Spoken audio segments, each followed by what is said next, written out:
Enumeration ఫారాలు ఆన్లైన్లో సమర్పించిన వారిని హార్డ్ కాపీ ఇవ్వాలని బిఎల్ఓలు ఒత్తిడి చేయొద్దని రాష్ట్ర ప్రధాన ఎన్నికల అధికారి సుదర్శన్ రెడ్డి స్పష్టం చేశారు.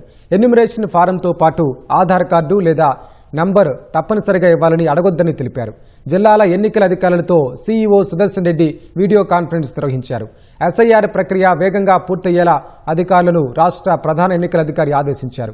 ఎన్యూమరేషన్ ఫారాలు నింపడంలో ఓటర్లకు సహకరించాలన్నారు.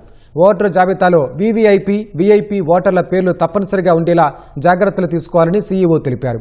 ఇంట్లో లేనివారు, మరణించిన, నివాసం మారిన ఓటర్ల వివరాలను క్షుణ్ణంగా పరిశీలించి రికార్డులో నమోదు చేయాలని తెలిపారు. ఫారాల డిజిటలైజేషన్ ప్రక్రియను వేగవంతం చేయాలని సూచించారు.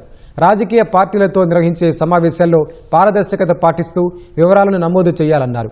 పట్టణ ప్రాంతాలు ప్రక్రియ నెమ్మదిగా జరుగుతున్న అసెంబ్లీ నియోజకవర్గాలపై ప్రత్యేక దృష్టి సారించాలని సూచించారు. వారంలోగా ప్రతి జిల్లాలో ఎన్యూమరేషన్ ప్రక్రియ 90% పూర్తయ్యేలా చర్యలు తీసుకోవాలని సుదర్శన్ రెడ్డి చెప్పారు. నో మ్యాపింగ్ కేటగిరీలోని ఓటర్లను పూర్తి స్థాయిలో ధృవీకరించి తగిన చర్యలు తీసుకోవాలన్నారు.